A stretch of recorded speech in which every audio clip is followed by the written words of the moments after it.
yesteryear. Now, we happen to be on, I believe, the Hebrew date of the 26th of Tammuz. Seemingly, it's a Hilul of Rab Aaron Bרכיה Modena. Very, very great rabbi of his time. Another source says it was the 24th of Tammuz. Be it as may, he was a great rabbi. I believe he passed away in the year 1639. Now, I hear two different opinions when he was actually born. According to Wikipedia, it was in the year 1549. And according to the Hayomi website, it says it might have been maybe as later on as in 1585. But yet, that will have to be double checked. But he was a very, very great rabbi of his day. He was author of the Berechiah book, which we'll speak about in due course, which is, let's say, one of the primary source textbooks for Jewish burial practices. He was an Italian Kabbalist. Now, he was a Talmid of another famous rabbi, Rabbi Hillel of Modena, also surnamed Hasid or Kadosh, as you can transliterate in English, pious and holy. And he was the Talmid of another famous Italian Kabbalist, Rabbi Menachem Azaria de Fano, was a very great Italian Kabbalist of his time, a Talmudist, a Kabbalist. He was also a nephew of another great rabbi, Rabbi Yehuda Aryeh de Modena, who was a scholar that was from Venice, who would, I think his ancestors migrated to Italy after the expulsion of Jews from France, and also a student of Rabbi Yisrael Saruk, another great rabbi, who was a Talmid. He himself happened to be a Talmid of the famous Ari HaKadosh, Rabbi Isaac Luria, the great Kabbalist of Jewish history. And his brother-in-law, I believe, was another great rabbi, Rabbi Yosef Yedidia Krami. He was the author of the Kanaf Renanim, if I'm not mistaken. Now, most notably, he was the famous all anti-Semitism we've seen, especially on this series, looking at the countries at that same time. He suffered from anti-Semitism. It's reported that he was arrested and imprisoned in 1636 for possessing forbidden books, namely those singled out for censorship, expurgation, or confiscation, because of passages putatively critical of Christians. In his defense, he stated, I'm quoting over what it says in Wikipedia, I have nothing else to say, but because the Holy Inquisition tolerates us in its states, consequently, we are also allowed to own these books, which deal with our ceremonies, because it's impossible for us to live in these countries if we do not have the books that teaches us principles of our faith. And although your lordship told us that Clementine the Eighth, I think, promulgated the bull that banned the number of books from the Jews, to my knowledge, this bull has never been enforced. Neither were the books confiscated from the Jews. Furthermore, even let's say Christian preachers sometimes cite the Shulchan Aruch, the Code of Jewish Law, Rav Al-Fassi, or similar books, to convince the Jews to convert, let's just say, and they could not do this if we were prohibited to read or to own these books. But then about the books that he wrote, let's just look into it. It includes, I think, the work Ashmoret HaBoker. This was printed in year 1624. This was like a liturgy compiled for the Me'erei HaShachar, a Lurianic early morning prayer book group he founded, and was also published under his name.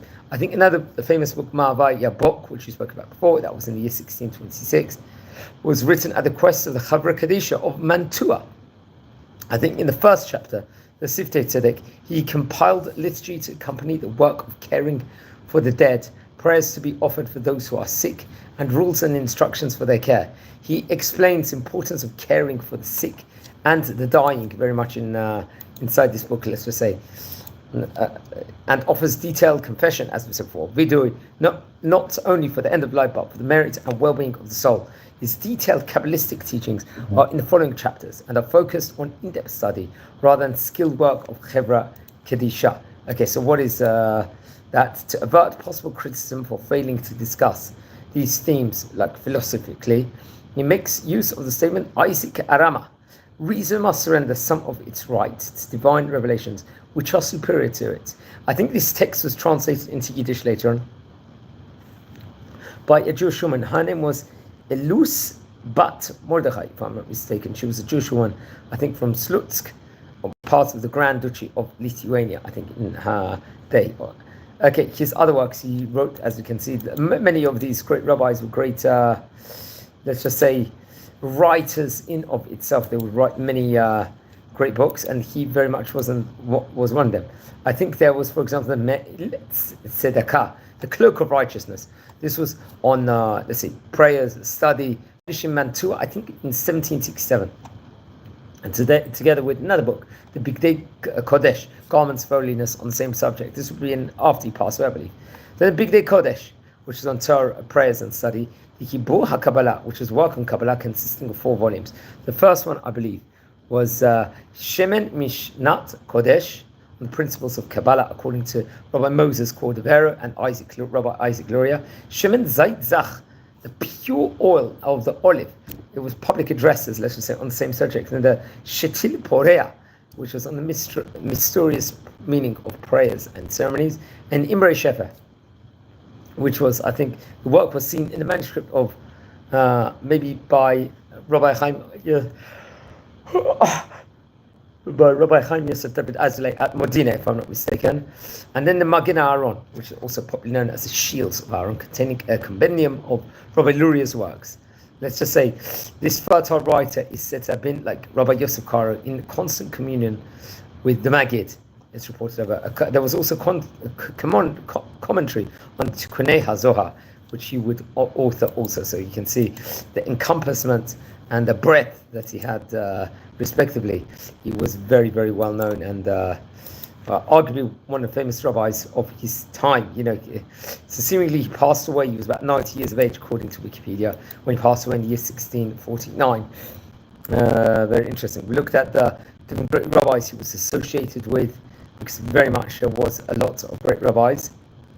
And just to explore a few more interesting tidbits within regards to him, because I think it's very, very interesting. I think he grew up, it's reported, over in his grandmother's house when he was young, if I'm not mistaken. And I think his grandfather was Rabbi Shlomo Yaakov Raphael, if I'm not mistaken. And I think he was ordained come around the year 1610 by the rabbis of Tzfat, by I think a great Rabbi Yohanan Salom, who was, I think, also a Shluchai Rabbanan in Medina, if I'm not mistaken. I believe in his home itself, he would establish yeshiva, a Talmud Torah. Many of the city Jews would gather to hear his words. He would establish a synagogue and a Beit Midrash, I think, in his father's home. And it reports over he wouldn't have to pay taxes to authorities within regards to that. And I think he had sons and a daughter. And I think, yes, that's very, very interesting.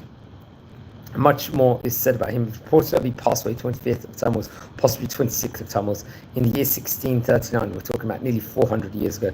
Here's from the time of his recordings. I think it was a total of 18 books, a lot of them in manuscript. And that he left us. Let's explore a couple of his teachings from his books. I think that's very important to look at. One of them is Melamed Chag Asif Shiasfu Kol Haomot Madai Shana Lechog Chachag. This is one of the teachings which is stated over inside the book. I think that comes from the Ma'avaya book, I think, which printed in 1624. I'm not too sure what page it is from. Okay, so another teaching is Melamed Shalom Ibnei Torata Tifta Al Mishpat Emet Shetase. This is once again from the Ma'avaya book, once again printed in 1624. I think Abbat Shalom Publishers in 1991 would reprint or another publication within regards to that, or writings to that. Melamed Surah Batei Knesiot Kedugmat Arba Derogot Hametziut. Once again, take up the Ma'avaya book. And one last teaching, and this one from the Ashmorat Aboker book. I think this was once again maybe printed in the year 1624. Okay, it says Melamed Sed Akriya Chalav Kadish Kedusha Ubarchu Limitpalel Biyachid. It's another one teaching, just using the notes from the Hayomi website, which very much we've been looking at. So he was a great famous rabbi of his time, and I recommend everyone to learn more, especially about that specific area.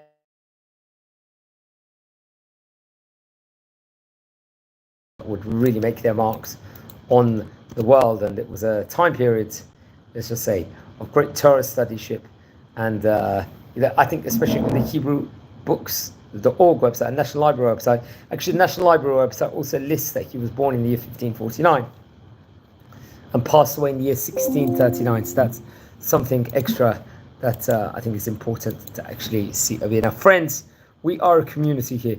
We're learning about the famous rabbis of yesteryear.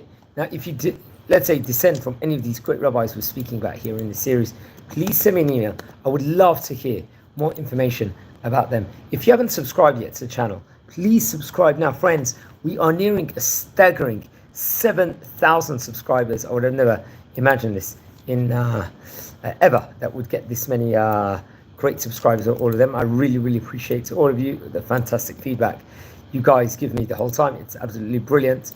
And, we need to keep learning together, and you need to keep sharing all these great videos of content on the great Oriental rabbis of yesteryear.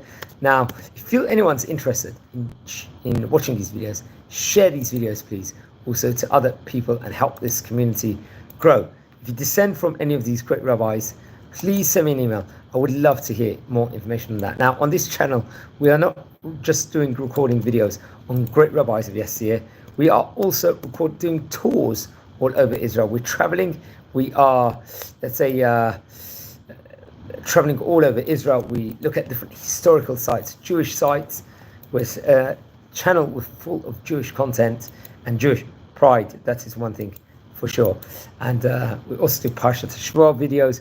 Another special treat on this channel is we would record an inspirational Jewish personality or a great rabbi to actually give some chizuk for Am Yisrael. I think that's very, very important for this series and for us to progress. So friends, wishing you a great day.